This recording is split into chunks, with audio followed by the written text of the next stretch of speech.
नमस्कार, मैं हूं अंकित मिश्रा। आप देख रहे हैं स्टेट में हिंदी। हमारे साथ हैं इस वक्त बीजेपी से राजौरी गॉर्डन के प्रत्याशी सरदार मनगढ़ सिंह सिरसाई। नमस्कार। नमस्ते जी। नमस्ते जी। ये बताइए, कल आपने नॉमिनेशन फाइल किया है, कितने जीत को लेकर आश्वस्त हैं? जीत तो हमारी बहनें हैं, जो बहनें हमें जिता रही हैं, तो जोश तो बहनों का है। और जब बहनें जिताने का मन बना लेती हैं तो फिर कोई रोक नहीं पाता। इसलिए जोश राजौरी गार्डन के लोगों का है, और वो जोश ऐसा है, लोग तराई तराई कर रहे हैं। लोग गंदगी से परेशान हो चुके हैं। एमएलए ने इस कॉन्स्टिट्यूएंसी को कूड़े का ढेर बना दिया है।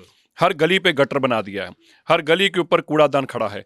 आज गलियों के अंदर, गांव के बाहर सड़कें जितनी हैं वो कूड़े से ऐसे भरी हुई जैसे नर्क हो।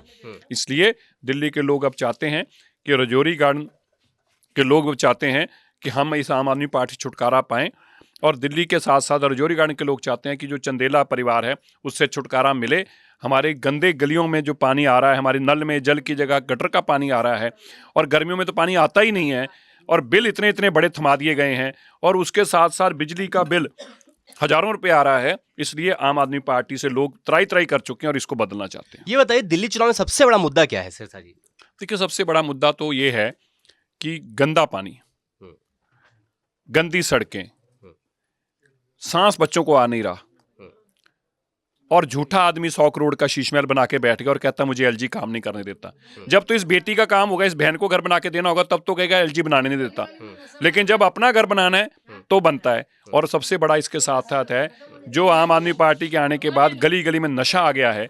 नशा ने दिल्ली के लोगों का बहुत बुरा हाल कर रखा। मेरे राजौरी गार्डन में नशे ने बहुत बुरा हाल कर दिया लोगों का। बीजेपी ने आज अपना घोषणा पत्र दिल्ली के लिए जारी कर दिया है। कितने बड़े जीत को लेकर आश्वस्त हैं? ये घोषणा पत्र में क्या क्या वादे किए गए? देखिए, बहुत बड़े वादे हैं। 2,500 रुपया हमारी बहन बेटियों को मिलेगा महिला समृद्धि योजना के तहत। 2,500 रुपया। और नड्डा जी ने यह भी कहा कि पहली कैबिनेट मीटिंग में फैसला करेंगे। ये केजरीवाल की तरह फ्रॉड नहीं है। जिस दिन 8 तारीख को सरकार का रिजल्ट आएगा, 12 को सरकार बनेगी, तो 13 को खातों में पैसे आ जाएंगे। 2,500 रुपया। 21,000 रुपया हमारी जो बहन बेटियां प्रेग्नेंट हैं उनके लिए 21,000 रुपया वन टाइम उनको पैसा मिलेगा। 500 रुपये सिलेंडर के ऊपर सब्सिडी है। मतलब अब वो सिलेंडर 300 रुपये का दिल्ली की महिलाओं को मिलेगा, तो 500 रुपये सब्सिडी मिलेगी। इसी तरह 2 सिलेंडर फ्री में मिलेंगे। तो 12 सिलेंडर साल में अगर आप खरीदेंगे 300 रुपये के हिसाब से, तो उसमें से भी 2 सिलेंडर होली और दीपावली पे आपको सिलेंडर फ्री में मिलेगा।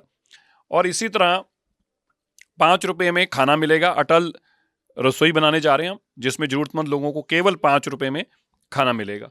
इसी तरह बिजली के हम 300 यूनिट जो हैं वो फ्री देंगे। तो ऐसी बहुत सारी योजनाएं हैं जो हमारे परिवारों को मजबूत करती हैं। ठीक है, आज केजरीवाल ने भी घोषणा की। उन्होंने कहा है कि जो स्कूल जा रहे हैं, कॉलेज जा रहे हैं छात्रों को, उनको भी अब बस फ्री सेवाएं मिलेंगी। साथ साथ मेट्रो में भी किराया आधा कर दिया जाएगा, रियायत दिया जाएगा। ठीक है, उनकी तो ऐसा ना, उनकी योजनाएं तो कभी मानते तो है नहीं। अभी उन्होंने कहा था लोकसभा से पहले 1,000 रुपया खाते में डालेंगे। आ गया आपके खातों में 1,000 रुपया? है, आप पूछिए इनसे, आ गया? तो देते हैं। तो झूठ ही बोलना है। वो तो 10,000 रुपया भी कह देगा, 50,000 भी कह देगा, उसका क्या है? वो तो झूठ ही बोलता है। उसने बोला था बिजली का बिल हाफ, पानी माफ। हाफ तो हुआ नहीं किसी का। इतने इतने बड़े बड़े बिल आते हैं घरों पे। अरविंद केजरीवाल भाजपा को एक चीज पे घेरने की कोशिश कर रहे हैं। वो कह रहे हैं बीजेपी गाली गलौज पार्टी है। नहीं, बीजेपी नहीं, उसने अपनी बात कही थी। अरविंद केजरीवाल ने कहा था।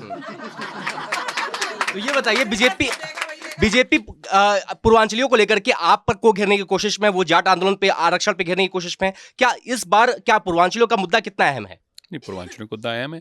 अब केजरीवाल जी पूर्वांचलियों को गाली निकालेंगे तो मुद्दा तो कोई भी अहम ही होता है। आपको गाली निकालेंगे, आप सुनेंगे? नहीं सुनेंगे ना। तो पूर्वांचली क्यों सुने केजरीवाल जी की गालियां? नहीं सुनेंगे। केजरीवाल आरोप लगा रहे हैं कि बीजेपी वोट कटवा पार्टी हो गई है, वोट कटवा रही है लोगों के। तो हम तो कह ही रहे हैं, किसी सूरत में रंगइयों की वोट नहीं बनने देंगे, किसी सूरत में बांग्लादेशी घुसपैठियों की वोट नहीं बनने देंगे। हम तो कह ही रहे हैं।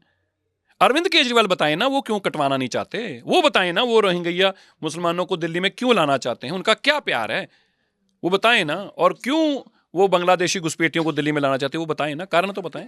बीजेपी आप कह रही है कि हम शीश महल बनवा लिए, बीजेपी का आरोप है। उसके दौरान आप कह रही है कि राजमहल भी बनवाया गया है, पीएम मोदी का आवास जो है राजमहल है। चलो, अपना शीश महल मान के ना, अपना शीश महल तो मान के ना। तो जो मर्जी, जब खुद ही मान गया, वो तो 2 कमरों में रहने वाला आदमी था ना। प्रधानमंत्री का निवास तो आज तो नहीं बना, प्रधानमंत्री जब से बना तब से निवास बना हुआ प्रधानमंत्री का।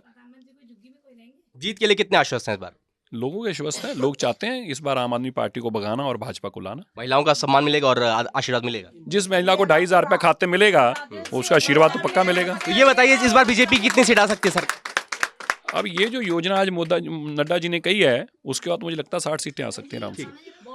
ये थे हमारे साथ महेंद्र सिंह सिरसा, जो कि यहाँ पर जीत का दम भर रहे हैं और साथ ही साथ कह रहे हैं कि महिलाएं इनको सपोर्ट कर रही हैं।